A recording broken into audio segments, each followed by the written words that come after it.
Hello, welcome to this 26th lecture session of the course Engineering Thermodynamics. In the last lecture, we started our discussion on the entropy rate equation, and based on entropy rate equation, we have applied it for heat engine as well as the refrigerator, and we have seen that the work done given by work producing device is maximum in case of a reversible process. On the other hand, work consumed by a work consuming device is minimum during the reversible process. Okay. However, in case of irreversible process, we will be having some loss of work, which will be causing less amount of work for the work producing devices, and it will be causing more amount of work in case of work consuming devices. Okay. And the amount which will be there in our lost work, that will be nothing but T times of S generation. So basically it is the rate of entropy generation which governs the rate at which we will be having the loss of the work. Okay. Then after that we did see our entropy rate equation, particularly for the open systems, and we have come up with a important aspect that work done in an open system is nothing but equal to integral of VdP. Okay. Now, let me give few more examples. So, as we have seen that irreversibility associated has some issues related, because of which actually we are having different work than the maximum possible work from a work producing device. Okay. So, this particular idea gives the origination to another efficiency term, which we call as nothing but isentropic efficiency. Okay. So here we have come up with the new idea of efficiency, which we call as isentropic efficiency. Okay.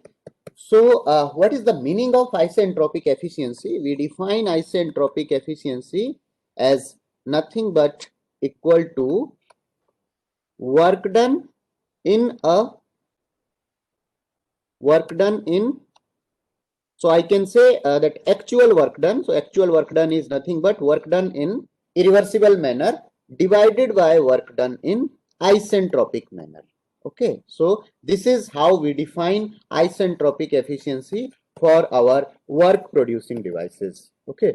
Because we know in case of work producing devices, what we will be having reversible process or I can say reversible adiabatic process or isentropic process will be giving us the maximum amount of work. So that's why we are taking it in the denominator, and we are saying that with relative to maximum amount of work, what actual amount we are getting, actually that we are trying to compare with the maximum amount. Okay. So isentropic is nothing but isentropic efficiency is a measure of how much deviation we are having in our process from the reversible one. Okay. Because we are comparing over here that whatever the actual process has taken place, in that actual process, what amount of work we are getting and what amount of work we could have got if the process would have taken in an isentropic fashion. Okay. So isentropic means in a reversible fashion. So what we are trying to do over here, we are trying to compare or quantify by using the concept of isentropic efficiency that how much deviation we are having in a process from the reversible behavior. Okay.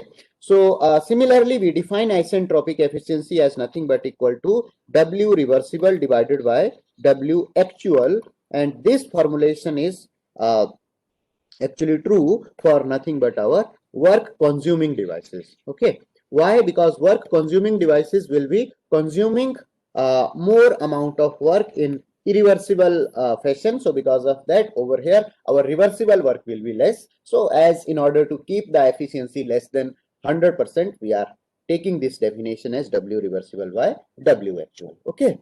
Now let us try to apply this concept to some of our steady flow devices which we have seen earlier. So the very first device I will take over here is say my turbine. Okay. So in case of turbine, we know if I plot any of the diagrams. So let me plot temperature entropy diagram. So we know for the case of a turbine, for example, if I start say expansion process somewhere over here, say this is my inlet point. So if the process is happening inside the turbine in a reversible fashion, then what will be happening? We will be having constant line from I to E.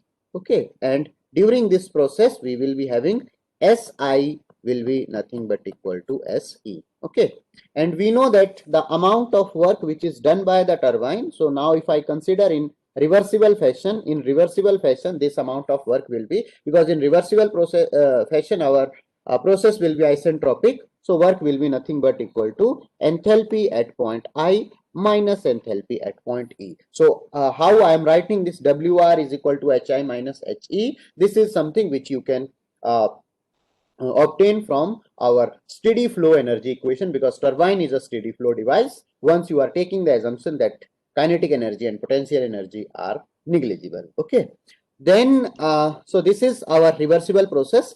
But in actual practice, what will be happening? In actual practice, we will be finding that our process is not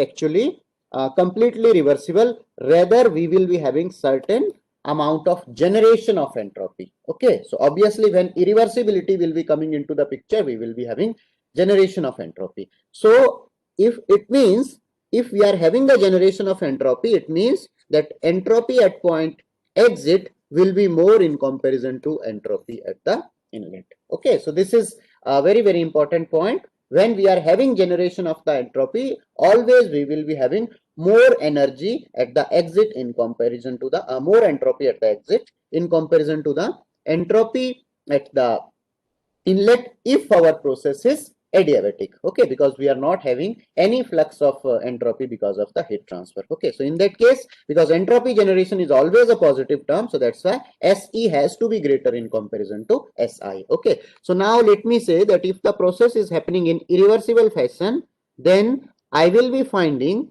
that instead of reaching to the state E, my point will be somewhere, or my turbine exit will be somewhere at a point E dash. Okay, and if you compare over here, this is drawn on a TS diagram only, so you can clearly see that entropy of point E dash is actually greater in comparison to entropy of point E. Okay, now if I have to now apply the steady state energy equation, steady flow energy equation, in order to find out the work done in irreversible process. So work done in irreversible, or actual amount of work done, will be nothing but equal to HI, because inlet point was same. However, exit point is now E dash instead of E. So I'll be writing minus HE dash. Okay. So now as per the definition, I can define isentropic efficiency as nothing but equal to W actual. So W actual is HI minus HE dash divided by HI minus HE. Okay, so this is how we can define the isentropic efficiency for nothing but our turbine, which is a work producing device. And generally in case of turbine, it is observed that the value of isentropic efficiency is within the range 0.7 to 0.88. Okay, so this is the typical range of the isentropic efficiency for work producing device, which is nothing but our turbine. Okay, now let me take another example of a compressor. So I can call either pump or compressor, so whatever you want to say. So say once again I will be taking, let me take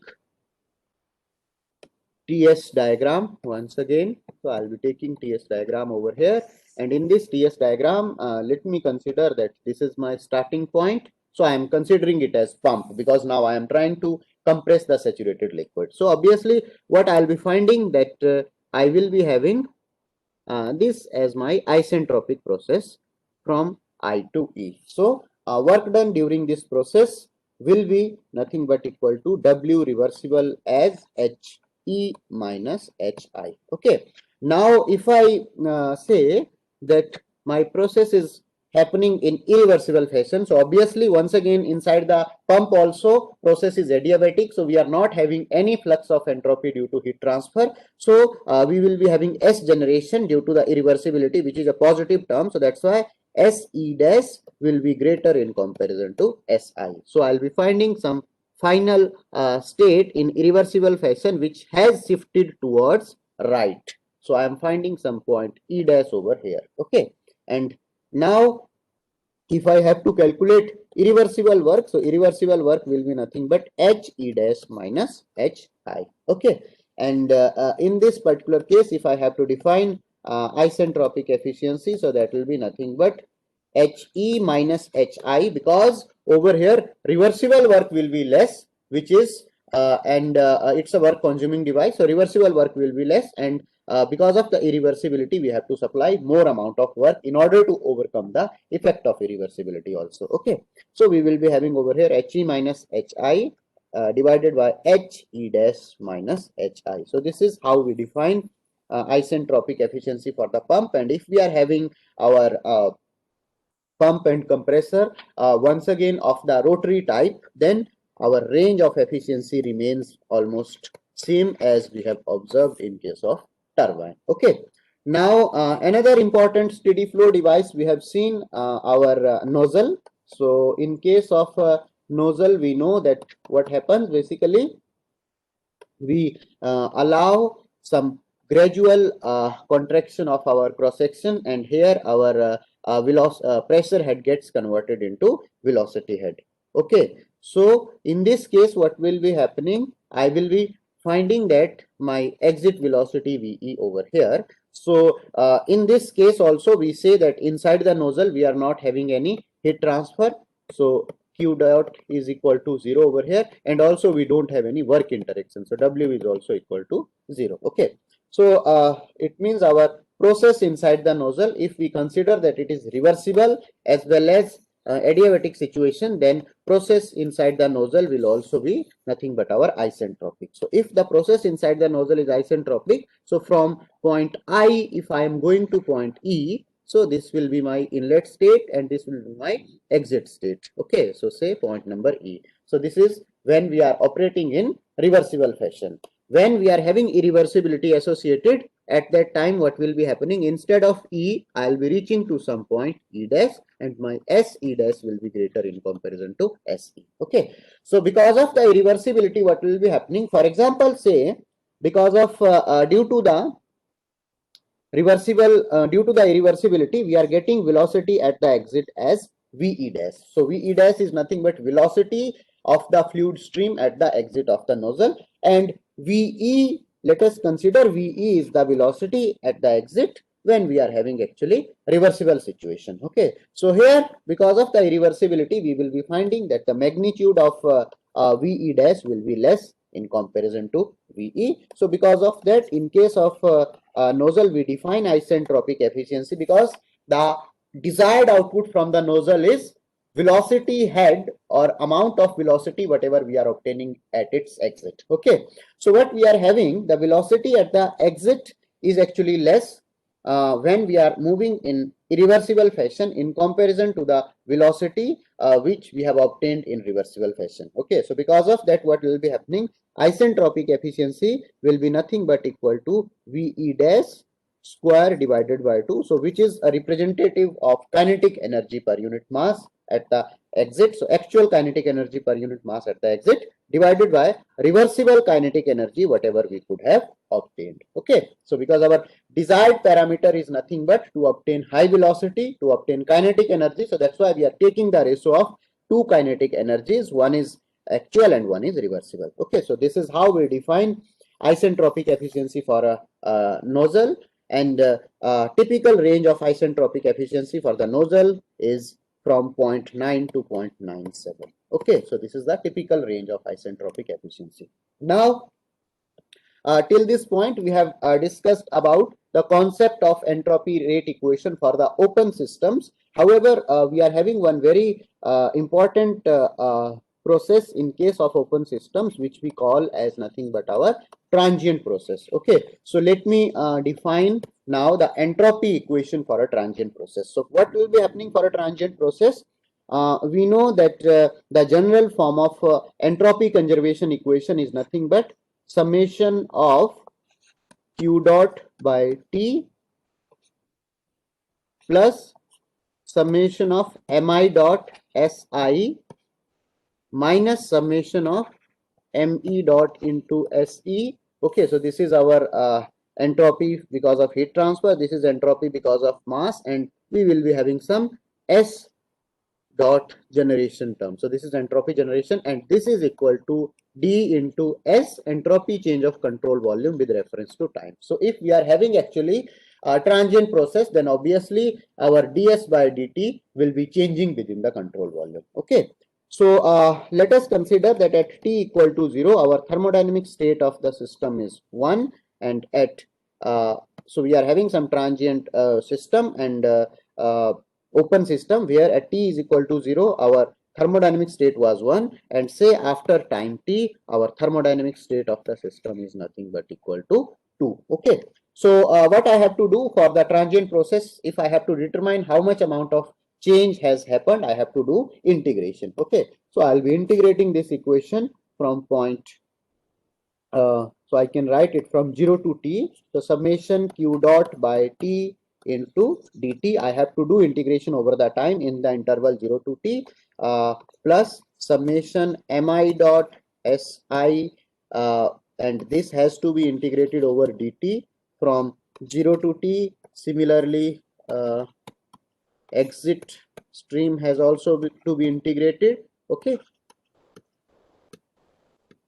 Similarly, we will be having integration for S generation term, so S dot generation into dt, and on the right hand side we will be having integration from 0 to t ds of control volume divided by dt times dt, because we are integrating over the time in the limits 0 to t. Okay, so at point 0 we have stated that our open system is having thermodynamic state 1, and at point at time t we have thermodynamic state as nothing but 2. Okay, so from here I'll be finding that q dot will be nothing but dq by dt. So dt dt will be cancelling out, and finally I'll be finding my total amount of heat transfer from process 1 to 2 divided by t. So instead of rate, now you see this integration we are doing from 0 to t. At 0, our process is our system is having thermodynamic state 1, and at time t it is having thermodynamic state 2. Okay, so if q dot is the rate and we are integrating over the time, then obviously we will be getting the total amount of heat transfer while the process has happened. So total amount of heat transfer from 1 to 2 will be nothing but q1 to 2 divided by t, plus we will be having summation of all the inlet mass. So now instead of m dot I will be writing all the amount of masses. So mi I'll be simply writing, okay, into si minus, similarly I'll be having me into se, and I'll be simply having S generation. So instead of S dot generation, now I'll be having only S generation. Okay, and this will be equal to entropy at point t minus entropy at time t equal to 0. So this you can see, because when we will be doing this integration, dt dt will be cancelling, so it will be entropy of the control volume at time t minus entropy of the control volume at 0 time. So that will be nothing but S2 minus S1. Okay, so this is one very important equation which we say as entropy conservation equation. I should not write entropy conservation because entropy does not remain conserved. So this is nothing but entropy equation for transient process. Okay, so this is my entropy equation for transient process. So if you are having a transient process, there you can apply this particular equation for finding out the change of entropy of the system. Okay, so now I think we have done a lot of formulations on the concept of entropy. Till this point you have seen wherever we have studied the concept of the entropy, at each and every time we have tried to obtain with the help of some equations, some inequalities, and if you clearly if you just go through these concepts, though you are able to specify for different processes whether we are having reversible processes, irreversible processes, cycles, okay, heat engines, refrigerators, we are able to define that what will be the entropy change for the process, what is irreversibility, how irreversibility is associated with the generation of the entropy. But one important point I would like to highlight, that the idea of physical understanding of entropy is somewhat I think we have not dealt with. Okay, so let me now take up our next topic as physical understanding of the concept of entropy. Okay, so like answering the question that what is entropy, it's many times I have seen people, or we all see that we try to answer that entropy is something which is associated with the randomness. Okay, but how it is actually linked to the thermodynamic state of the system, that is something which we are not able to appreciate. Okay, so what I will try to do, I will try to give you over here some small illustration based on which we can have some basic understanding, basic physical understanding for the concept of the entropy and how physically we can define entropy for a system. Okay, so if I just compare the difference between energy and entropy, so let me write one side energy and another side, if I write another important term as say entropy. Okay, so energy is actually very commonly used term. It is commonly used term.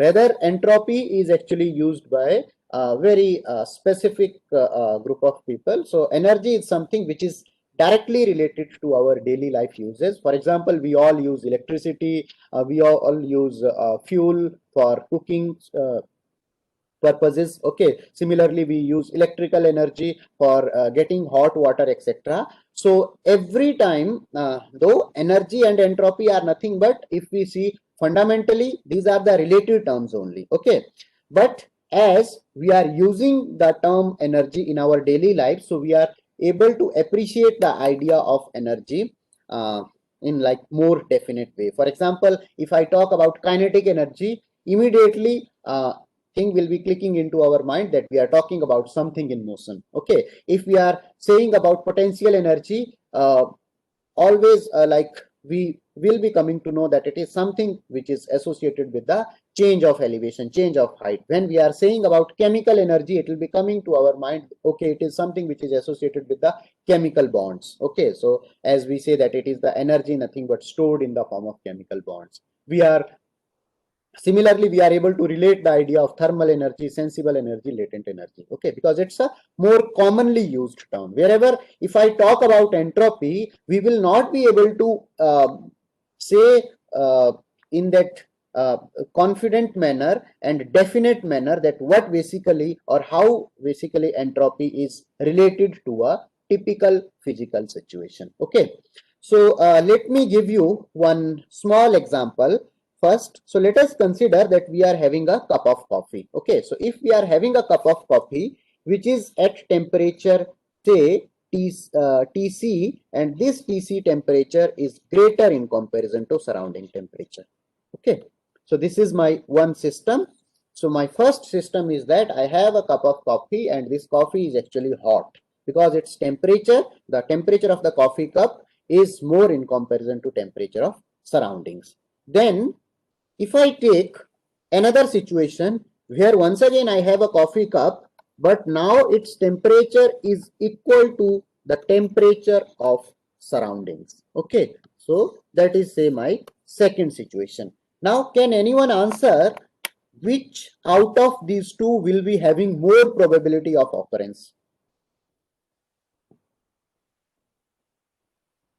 Out of these two, which system will be having more probability of occurrence?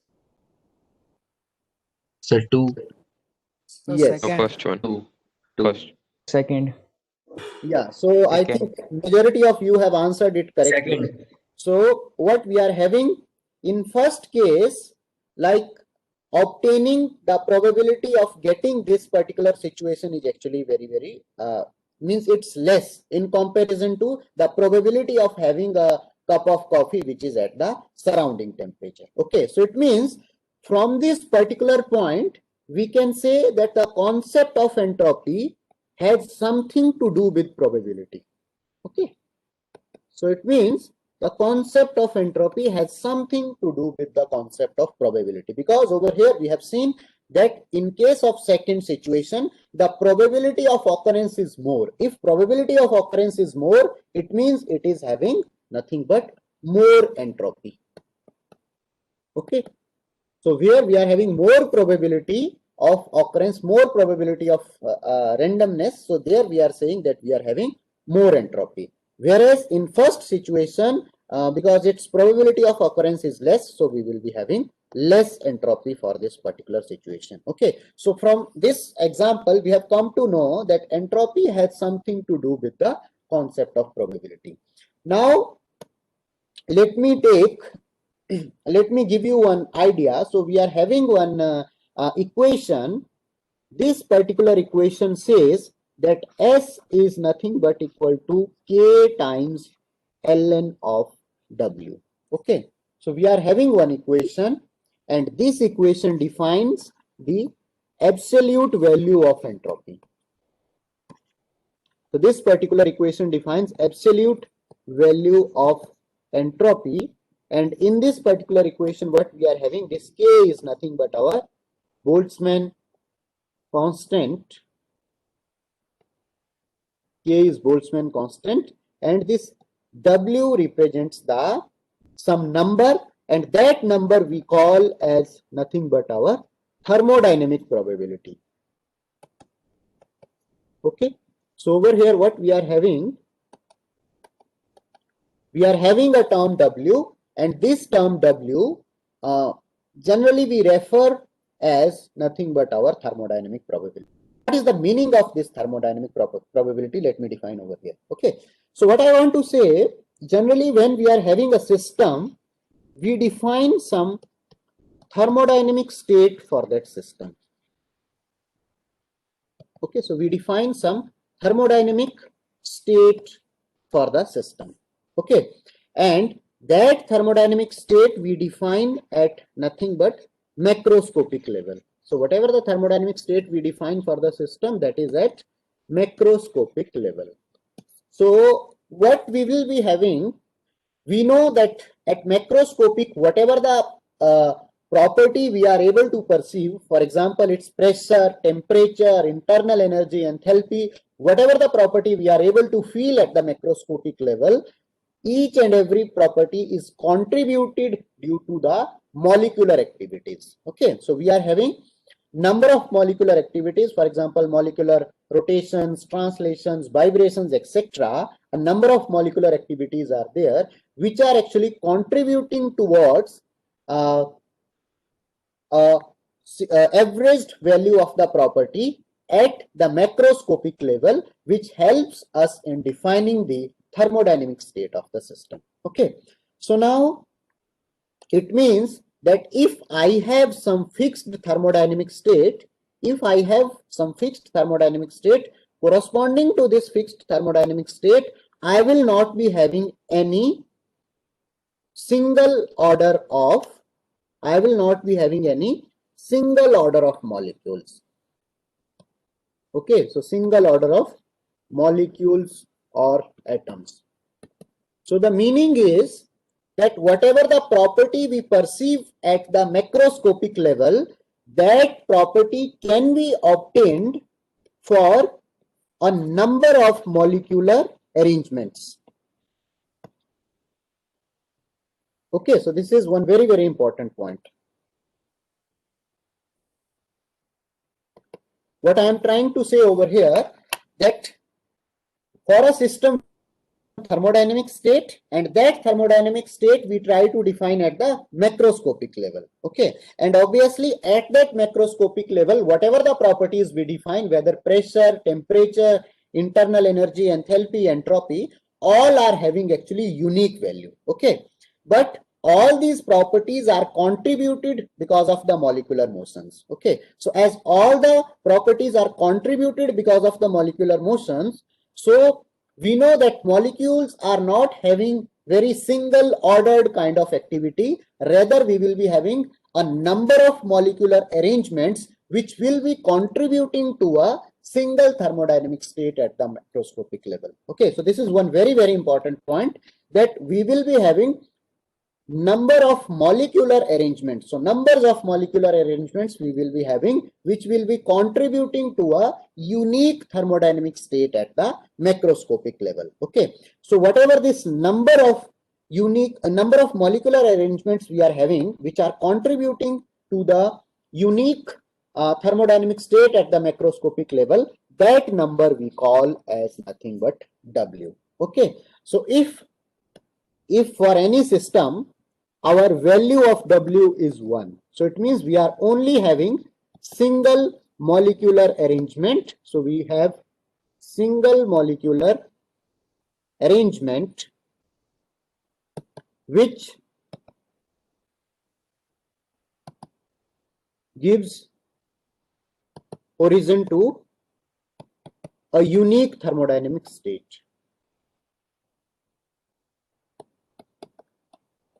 Okay, so what I am trying to say over here, that say corresponding to a unique thermodynamic state at the macroscopic level, we have only a single molecular arrangement. So if we have single molecular arrangement, we will be finding that S is nothing but equal to K, L and W, and log of 1 is equal to 0. So we will be finding that absolute value of entropy corresponding to single molecular arrangement will be nothing but 0. Okay, and as we will be having the changes in the molecular arrangement, okay, and we will be having more number of molecular arrangements corresponding to a unique thermodynamic state at the macroscopic level, our absolute value of the entropy will keep on increasing. Okay, so now we know that we are having different kinds of substances. So three principal states are nothing but solid, liquids and gases. Okay, so while I am talking about the solids, at the macroscopic level, we will be able to feel that solids are not having any activity, so they are of rigid shape.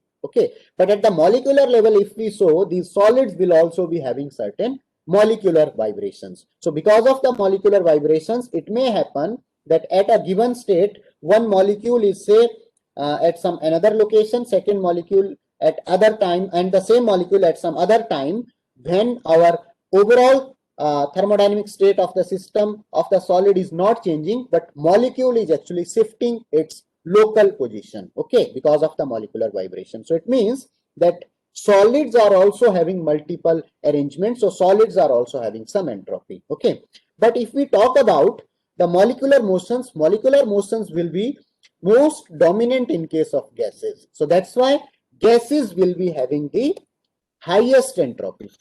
Okay, so highest entropy will be obtained in case of gaseous phase, because in case of gases, the molecular motions will be more dominant. So we will be having highest number of molecular arrangements, which will be leading to a unique thermodynamic state at the macroscopic level. Okay, so that's why over here, the overall idea is that if we are having more number of molecular arrangements in a system which are giving rise to a common thermodynamic state, it means we are having more number of or more amount of randomness within our system. So that kind of randomness is something which we define as nothing but our entropy. Okay, so now let me give you one another very important law of thermodynamics, which is actually very important for defining the absolute value of the entropy. So we have one very important law which we call as third law of thermodynamics. So third law of thermodynamics says that if we are having a crystalline substance, okay, so if we have a crystalline solid, so we know we are having two types of solids. One solid is actually amorphous and one is crystalline. In case of amorphous solids, we are having random structure of the molecules. Those structures are molecules are at actually fixed locations, but still we are not having any specified structure. Whereas in case of crystalline solids, we are having actually very specific lattice structures, and molecules will be having the fixed locations. So what we are trying to say over here, that if we are having a crystalline solid, okay, it means we are having a proper organized or ordered arrangement of the molecules and atoms. So if we are having a crystalline solid, and this crystalline solid is at absolute zero temperature, okay, so this crystalline solid is nothing but at absolute zero temperature. So absolute zero temperature is our 0 Kelvin, which is nothing but equal to minus 273.15 degree Celsius. So if we are having crystalline solid and this is at the absolute zero temperature, then obviously corresponding to this condition, we will be having our crystalline solid is in completely frozen state. Okay. So this temperature, absolute zero temperature is very, very low temperature. So because of this, we will be having actually our substance in the completely frozen state. So if our substance is in the completely frozen state, then its molecules slash atoms will have fixed locations. These molecules and atoms will be having fixed positions. So at 0 Kelvin, what will be happening? Our temperature will be so small that our substance will be in the completely frozen state and all the molecular and atomic activities, vibration, spin, etc. will be actually freezing. Okay. So if all the activities are freezing and molecules and atoms are at their fixed locations, so it means at that corresponding macroscopic thermodynamic state, we are having a single molecular arrangement. Okay, so at that point, we will be having value of W as nothing but equal to 1. We will be having single molecular arrangement, which will be contributing to the value, which will be contributing to the thermodynamic state at the macroscopic level. Okay, so from this point, if you just substitute the equation S equal to K, L and W. If you substitute the value of W over here, you will be finding absolute value of entropy as nothing but equal to 0. Okay, so if you remember, in my earlier lectures, I have told you that when we started the discussion of entropy, we have started with the concept of Clausius inequality, where every time we defined term ds. So it means from second law of thermodynamics, we have come up with the idea of entropy change, but the absolute value of the entropy is something which is defined by the third law of thermodynamics, okay, which tells that S is equal to K, L and W, and for perfectly crystalline solid at absolute zero temperature, we are having absolute value of the entropy as nothing but equal to 0. Okay, and at this point, just I would like to once again finally conclude the concept of entropy, and physically I would like to define that if for a system, in order to have unique thermodynamic state at the macroscopic level, if we are having the more number of molecular arrangements which are contributing to that unique thermodynamic state, we will be having the more entropy of the system. Okay, so entropy of the system which is associated with the number of molecular arrangements which we are having towards the contribution of a unique thermodynamic state. Okay, now with this our concept of entropy is over. So after this, we are having concept of exergy as per the sequence of the syllabus, but at this particular point, I would like to continue first with the concept of power cycles, and the discussion on exergy I will be doing in our last lectures of the course. Okay.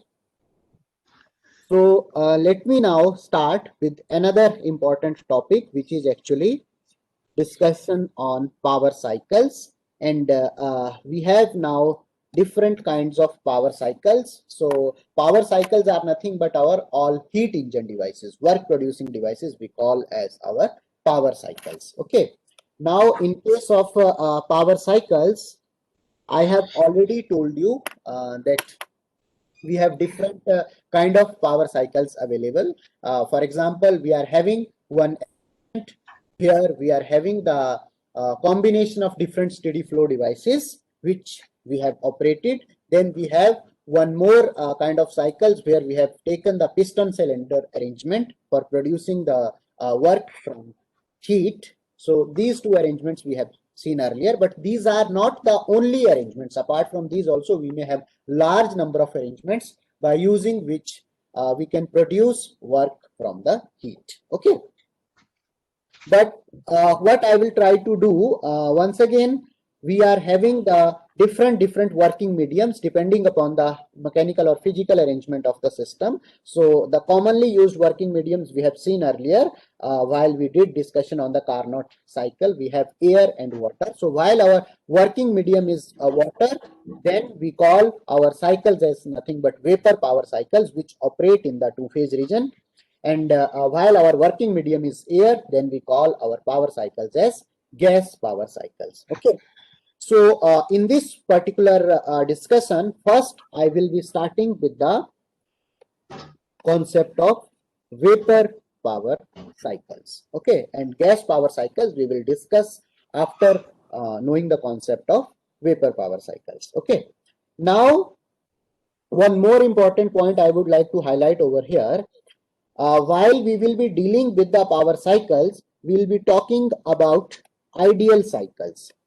Okay, so we will be talking about ideal cycles. So once again, we have some distinction between the ideal cycles and the actual cycles. Okay, so actual cycles are those which are actually physically being incorporated in the practical scenarios. Okay, so whatever the actual cycles, these are nothing but practically being employed.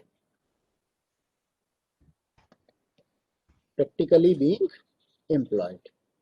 Okay, and then we have ideal cycles, which are the simplified version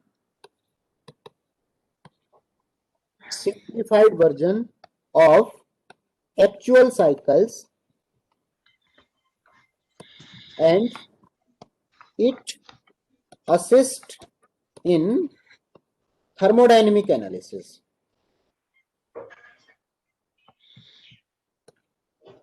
So analysis of the actual cycles is quite challenging, quite difficult. So that's why we try to go for the idealized version of the actual cycles, and these we call as nothing but ideal cycles. Okay, so this ideal cycle is not directly identical to that of, so whatever this ideal cycle I am saying over here, this is not exactly identical to that of our Carnot cycle, because our Carnot cycle involves the complete reversibility, and with complete reversibility the processes are not physically possible. Okay, so somehow we have to have external reversibility, then only we will be able to have the cycle possible at the practical level. Okay, so now just one difference I would like to give you in between the ideal cycle and actual cycle by using this property diagram.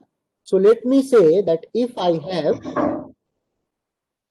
one cycle where each and every process is having some definite arrangement. Okay, so for example, in this particular cycle, you can see I can clearly define this process, say from 1 to 2, 2 to 3, 3 to 4. So all the processes are nothing but of reversible, completely reversible nature. Okay, so this type of cycles are referred to as our ideal cycles. If not completely reversible, at least internally reversible. Okay, so completely reversible is not the correct term.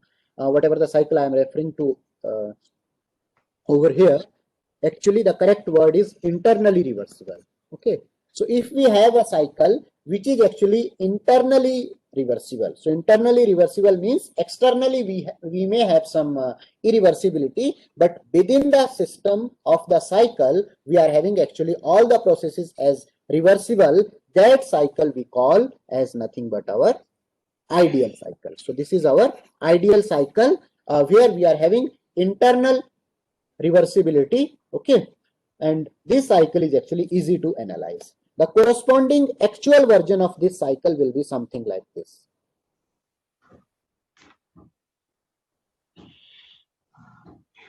So if I draw a cycle with dashed lines, so the cycle which I have drawn with the dashed lines, this is nothing but our actual cycle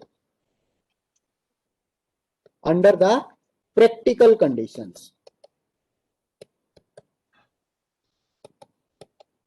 So when I'll be operating some cycle at the practical conditions, we will be finding that it will be having certain irreversibilities which we cannot avoid. For example, we are having the friction, okay, in between our piston and cylinder, etc. So we will be having a number of irreversibilities in our actual systems which we cannot avoid completely. So that's why actual cycle will not be giving us the idealized processes, but what we will be doing, we will be taking certain assumptions, because the analysis of actual cycle is difficult. So we will be taking certain assumptions where we will consider that all the processes in the practical scenarios which are happening, if these are internally reversible, then we will be obtaining some idealized version of the cycle, which we say nothing but our ideal cycle. Okay. Now, when we are talking about power cycle, so first I have told you that in the very first, I'll be starting with the concept of vapor power cycles. Okay. So I'll be talking about the concept of vapor power cycles, where we will be having water as our working medium, and it will be operating in the liquid vapor regime. Okay. So if I just give you an example of a cycle, say I have PV diagram, and in this PV diagram, say I have two constant pressure lines. One is P1, one is P2, and I have four different processes which are happening over here. So one is reversible compression process from 1 to 2, one is constant pressure process from 2 to 3, and then say next is my reversible process expansion process from 3 to 4, and 4 to 1 I have constant pressure heat rejection process. Okay, so if these four processes are happening, I have already told you that we may operate these different processes either using the steady flow devices, or we can operate using nothing but our closed system in an piston cylinder arrangement. Okay, so let me consider that in first case, if I have all these devices which are operating this particular cycle which I have drawn over here, say I have nothing but open system. Open system means I have the combination of different steady flow devices. Okay, so in this case, what will be happening? We know that amount of work done, whatever I'll be getting from this cycle, that will be nothing but integral of minus integral of VdP. So here minus integral of VdP will be from first 1 to 2, then it will be from integral VdP from 2 to 3, then it will be from integral VdP from 3 to 4, and it will be integral VdP from 4 to 1. Now you can see that process 2 to 3 and process 4 to 1 are nothing but constant pressure process. So because of that, this term and this term will be equal to 0, and we will be having only the work from 1 to 2 and 3 to 4. Okay, so the work done in process 3 to 4, integral VdP will be nothing but equal to this entire area. So this entire area will be my integral VdP from process 3 to 4. And if I do integral VdP from process 1 to 2, so from process 1 to 2, this will be my area. Okay, so net amount of work I'll be getting is nothing but the difference of the two. So it means whatever the this encircled area I am getting over here, this encircled area is nothing but my area which will be our net amount of work done obtained from this particular cycle. Okay, so now another cycle let me define as the same one only. So I have the same sequence of processes. Okay, so I have the same sequence of processes over here also. So 1, 2, 3, 4. But now say these processes I am operating in a closed manner. So I am operating these processes inside some closed system. So if I am operating these inside the closed system, so my amount of work done will be nothing but integral PDV from 1 to 2 plus integral PDV from 2 to 3 plus integral PDV from 3 to 4 plus integral P into dV from 4 to 1. Okay, so this will be my amount of work done, whatever I will be getting. Okay, so if I operate between the same terminal points, once again, I'll be finding over here, you can see in 2 cases, our work will be consumed and 2 cases, our work will be produced. Okay, so finally, if I see, I'll be finding the net area from this integration as nothing but area enclosed, which the area which I am showing with this hatching portion. Okay, so this hatched area will be my net amount of work done.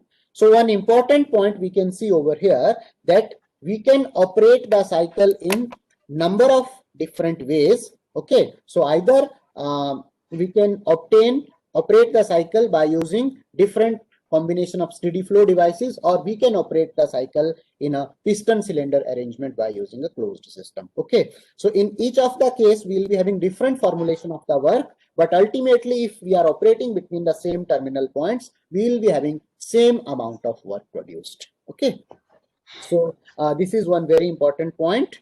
Now one more thing we have seen over here, that whatever the cycles which operates in the practical scenarios, these are of actually irreversible nature. And if we take the idealized version of the irreversible cycle, which is actually simple from the thermodynamic analysis point of view, and that idealized version, if it only includes the internal reversibility, then it is actually practically possible and it helps us in determining the performance of the actual cycle. Okay, whereas if we consider the complete reversibility, then cycle is not at all possible in the practical scenarios. So what are the challenges associated with the completely reversible cycle, that we will try to see in our next lecture. Okay, so now I'll stop at this point.